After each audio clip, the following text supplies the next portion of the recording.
Rhyme in poetry क्या होता है? आपके सामने यहाँ पे दो लाइंस लिखी हुई है, पोयम की दो लाइंस हैं, इन्हें हम पढ़ते हैं। The stars above shine so bright, making me fall in love with night.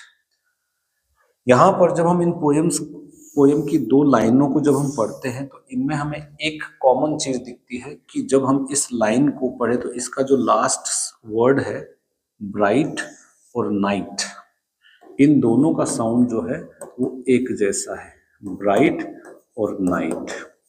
जब हम इन दोनों को पढ़े तो इनका साउंड जो है वो एक जैसा है, आई आई, कौन सा? सिलेबल वाला साउंड। तो राइम का मतलब ये हुआ, राइम का मतलब ये हुआ कि हम बोल सकते हैं इट इज अ रेपिटिशन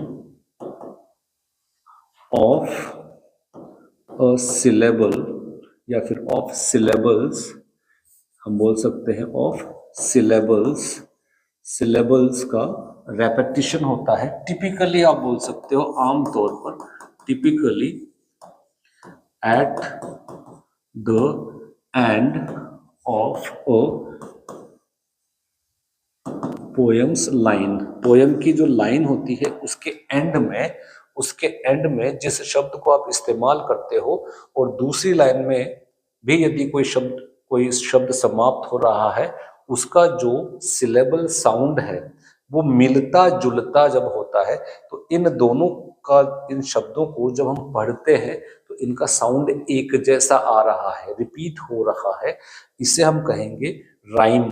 क्या कहेंगे? इसे हम कहेंगे राइम। और यदि मुझसे कोई पूछे कि इनका राइमिंग स्कीम बताइए तो मैं इसको एक नाम दूंगा ए और ए। क्यों? क्योंकि इन दोनों का एक जैसा साउंड है। कैसे? ब्राइट और नाइट। तो जो लास्ट के जो सिलेबल्स हैं वो क्या हो रहे हैं, उनका साउंड जो है वो एक जैसा रिपीट हो रहा है। इसी साउंड को हम बोलते हैं राइम इन द पोएट्री। तो राइम पोएट्री में क्या होता है, यही तरीके से हम आसानी से सीख सकते हैं।